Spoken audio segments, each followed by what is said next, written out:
여러분 안녕하세요. 오늘 진짜 흥미진진한 이야기로 이번 해설 시간을 시작해 볼까 합니다.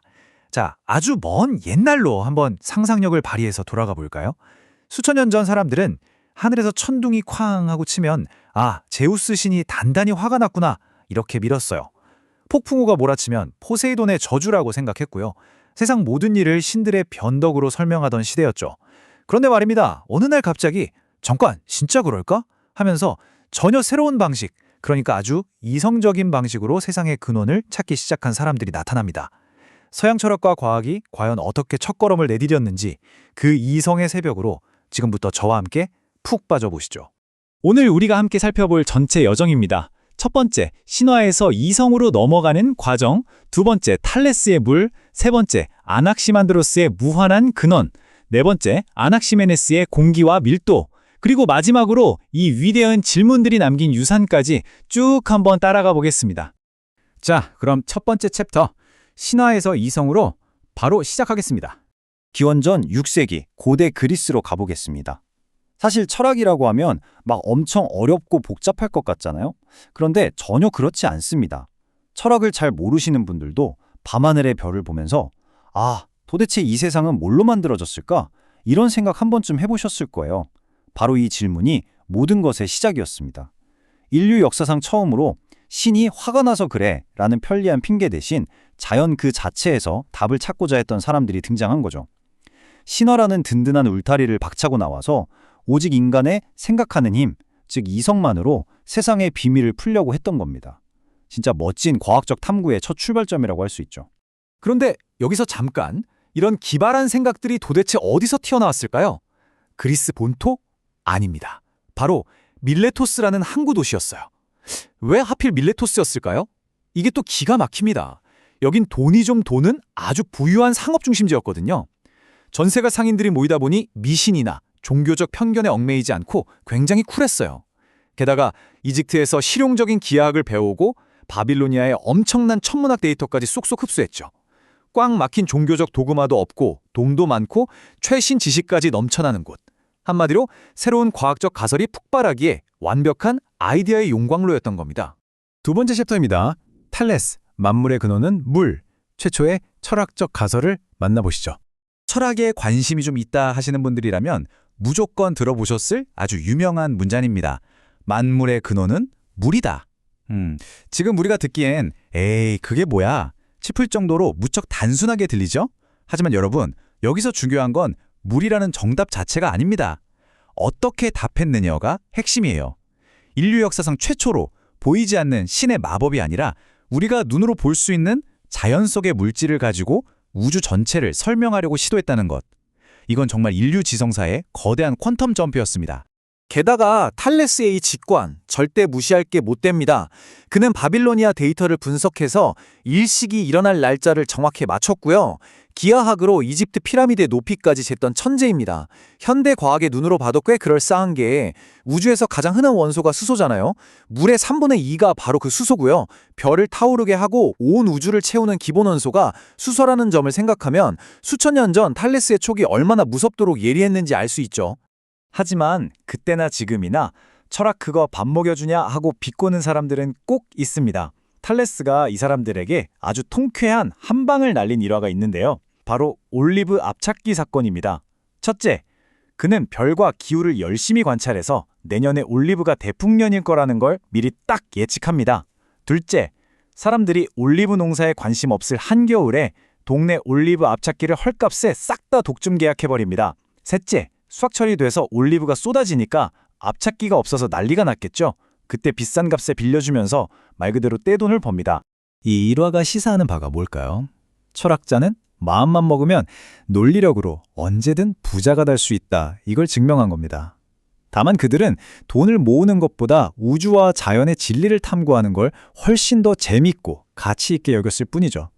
철학적인 사고방식이 현실에서 얼마나 강력하고 실용적인 무기가 될 수 있는지 제대로 보여주는 짜릿한 사례 아닙니까? 자, 이제 세 번째 챕터 아낙시만드로스, 무한한 근원으로 넘어가 보겠습니다. 탈레스에게는 아낙시만드로스라는 똑똑한 제자가 있었습니다. 그런데 이 제자, 스승의 말을 고지곳대로 듣지 않습니다. 스승님 말씀도 일리는 있는데 세상 모든 게 물이라면 그 축축하고 차가운 성질 때문에 건조하고 뜨거운 불은 애초에 생겨나지도 못하고 다 꺼졌어야 하는 거 아닐까요? 와, 논리 진짜 날카롭지 않나요? 그래서 그는 만물의 근원은 물이나 불처럼 어떤 성질에 치우친 게 아니라 아주 중립적이고 한계가 없는 무한한 어떤 것이어야 한다고 생각했습니다. 그리고 그걸 아페이론, 즉 무한자라고 불렀죠. 아낙시만드로스의 생각 중에서 진짜 감탄이 나오는 건 바로 우주의 정의라는 개념입니다. 거대한 저울을 한번 상상해 보세요. 불, 물, 흙 같은 원소들이 서로 세력을 넓히려고 막 다툽니다. 불이 나무를 다 태워버리면서 선을 넘죠? 하지만 결국엔 재가 되어서 다시 흙으로 돌아가 균형을 맞추게 됩니다. 우주가 신의 감정적인 변동으로 굴러가는 게 아니라 스스로 균형을 맞추고 불균형을 바로잡는 거대한 자연 법칙, 그 비인격적인 정의에 의해 지배된다는 겁니다. 정말 깊고 아름다운 통찰이죠. 이 사람의 천재성은 여기서 끝이 아닙니다. 인류 최초로 비율을 맞춰서 세계 지도를 그렸고요. 지구가 물에 떠 있다는 탈레스의 생각을 뒤집어서 아니다. 지구는 허공에 둥둥 떠 있는 원통 모양이다. 라고 주장했습니다. 심지어 생물은 태양열 때문에 증발한 습기에서 생겨났고 인간은 원래 물고기 같은 데서 진화했다는 말까지 했어요. 다윈의 진화론보다 수천 년 앞선 아이디어라니 정말 과학적 호기심이 끝판왕 수준입니다. 네 번째 챕터, 아낙시메네스의 공기와 밀도에 대해 알아보겠습니다. 이제 세 번째 타자 아낙스메네스가 등장합니다. 그는 아낙스만드로스의 아페이론이 논리적이긴 한데 너무 눈에 안 보이고 추상적이라고 느꼈어요. 그래서 만물의 근원을 우리가 직접 느낄 수 있는 구체적인 것으로 다시 가져옵니다. 바로 공기죠. 우리가 숨을 쉬어야 할 수 있는 것처럼 이 거대한 우주 역시 공기라는 생명력으로 가득 차서 숨을 쉬고 있다고 생각한 겁니다. 그런데 여기서 또 하나의 엄청난 의문이 생깁니다.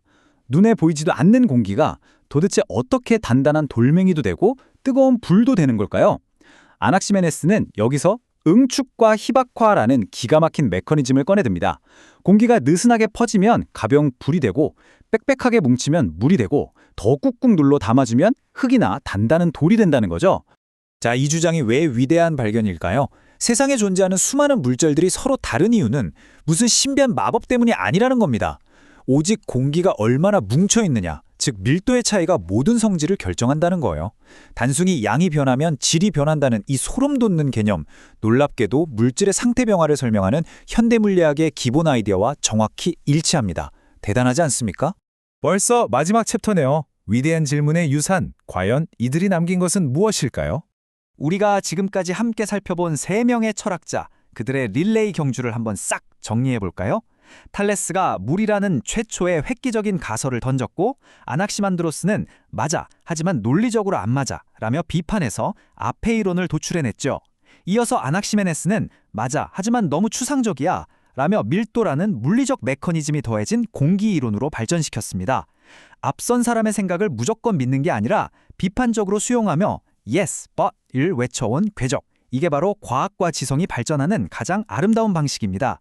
솔직히 지금 우리의 눈으로 보면 그들의 결론 자체는 좀 투박하고 틀린 것도 많습니다.